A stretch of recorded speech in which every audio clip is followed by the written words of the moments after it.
The shadows of the branches in our rooms were not monsters, but when we were kids, we felt like they were.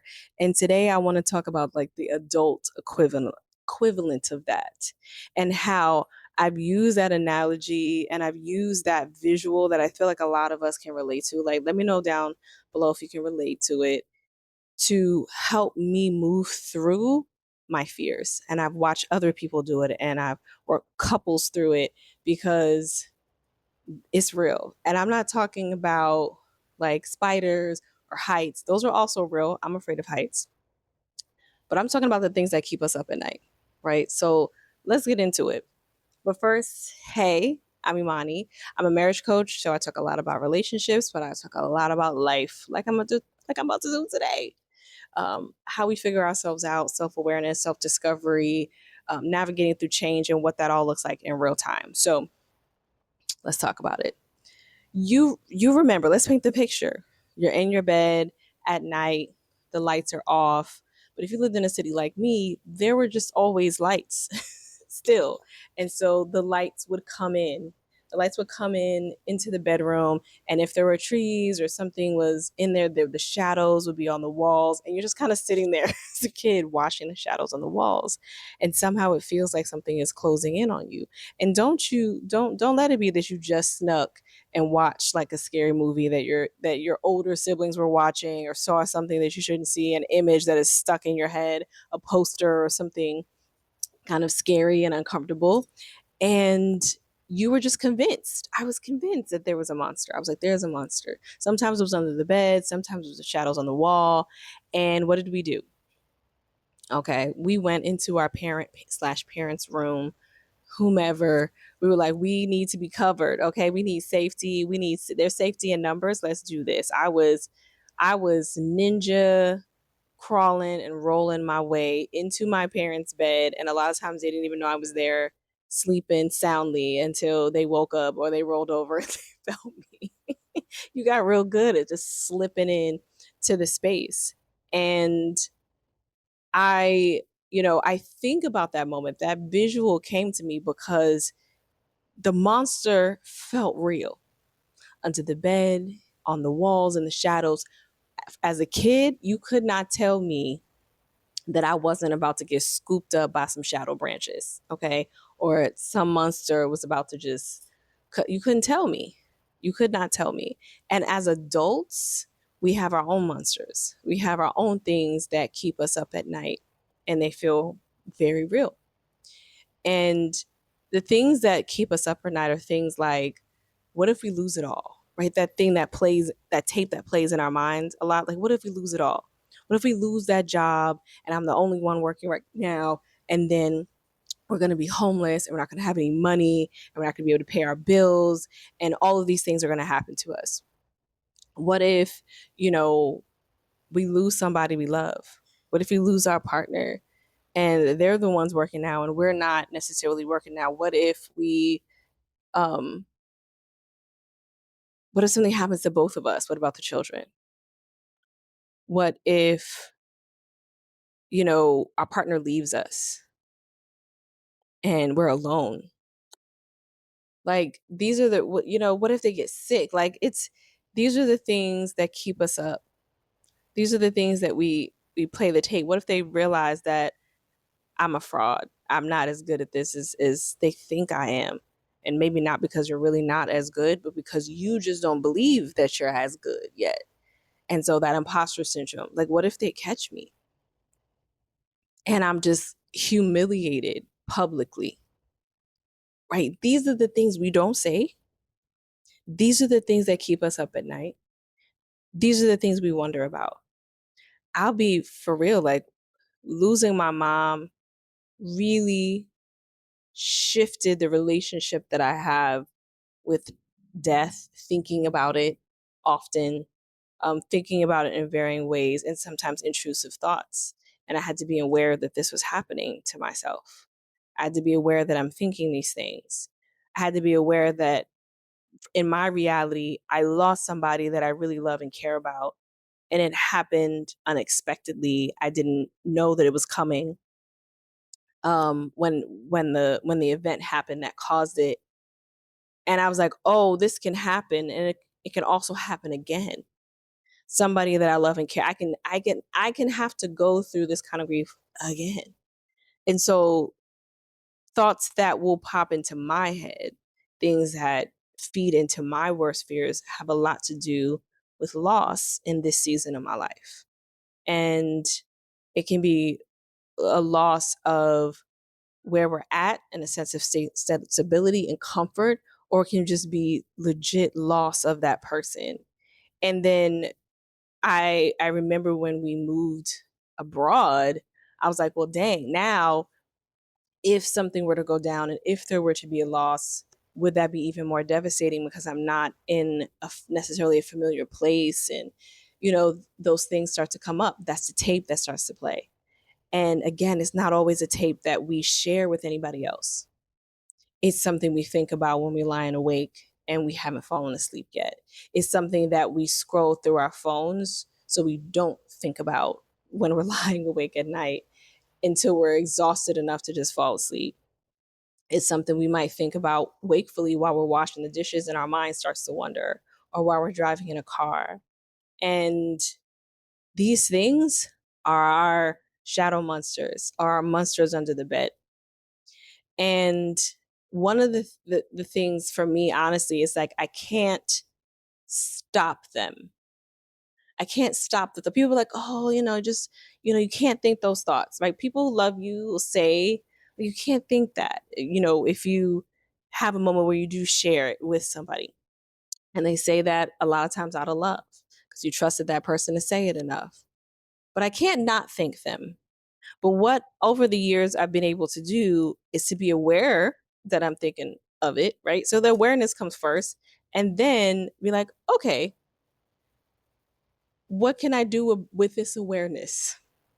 And it's the same thing that our parents said to us about the monsters in our room. It's similar to what maybe if your kids are like, there's a monster in my room, which you might say to them, is that, but there isn't though.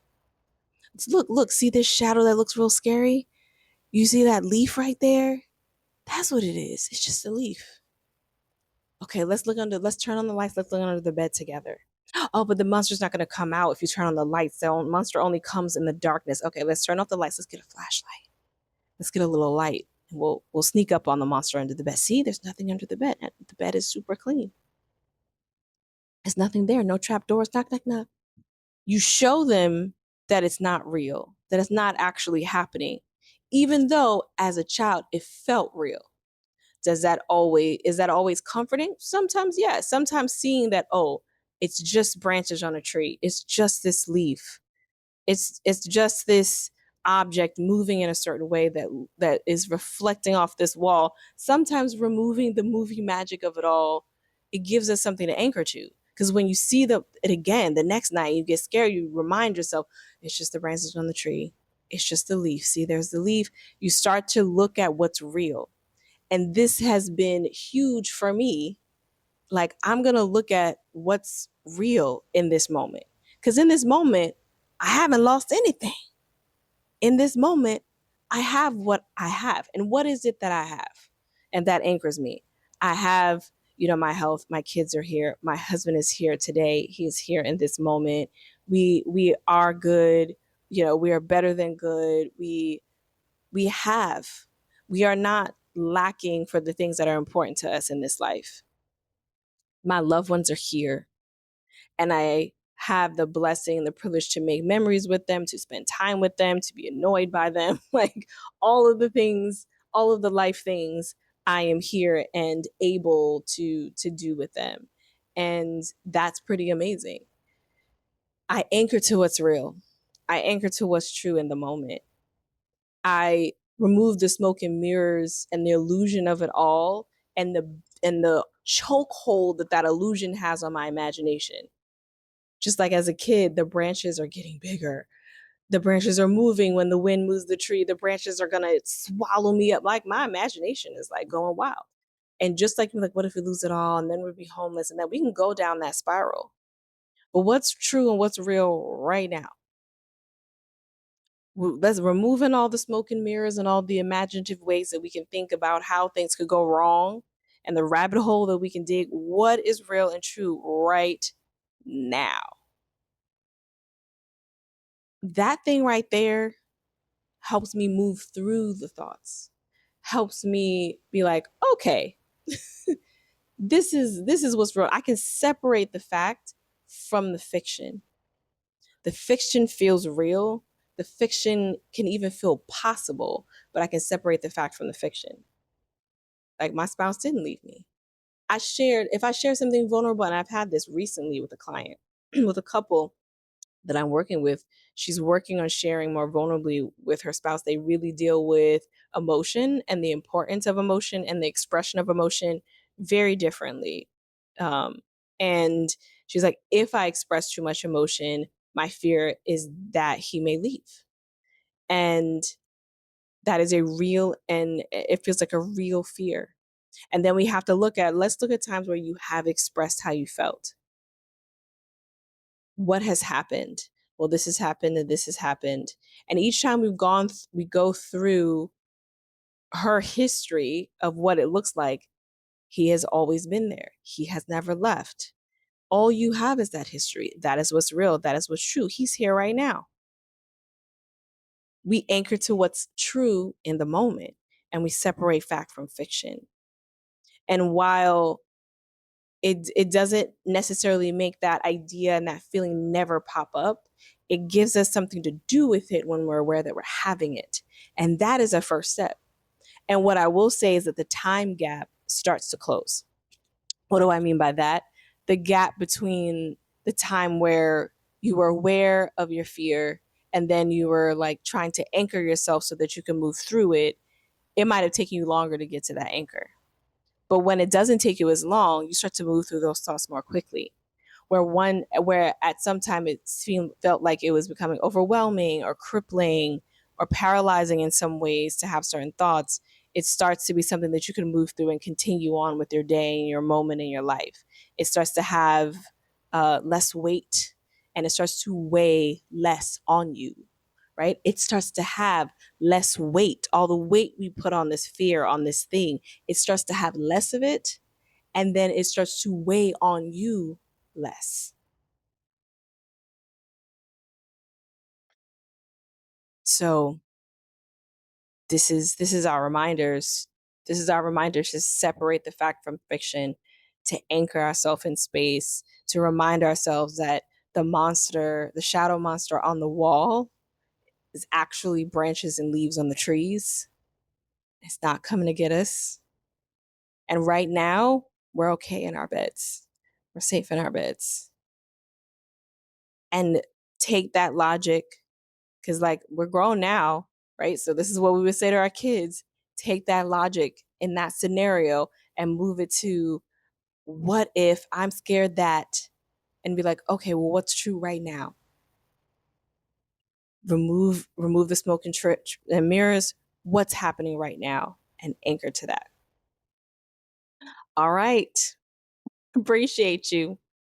I'm Imani. I'm here. I make videos to remind us to stay connected to ourselves, to our partners, to yourself, to your partner, and to creating a life that feels good to you mentally, emotionally, spiritually, physically, all of it. And if that's your vibe, please subscribe. Let's continue this conversation. If something resonated with you, if something hit you today, please let me know down in the comments. I'd love to hear that.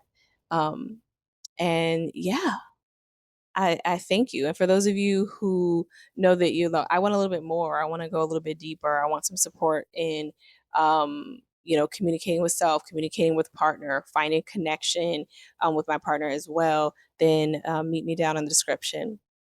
And I'm going to be here tomorrow. For those of you who don't know, I'm doing a 100-day daily YouTube posting challenge. Today, I think, is day 96, y'all. Home stretch. Thank you for joining me on this journey. I appreciate you. See you tomorrow.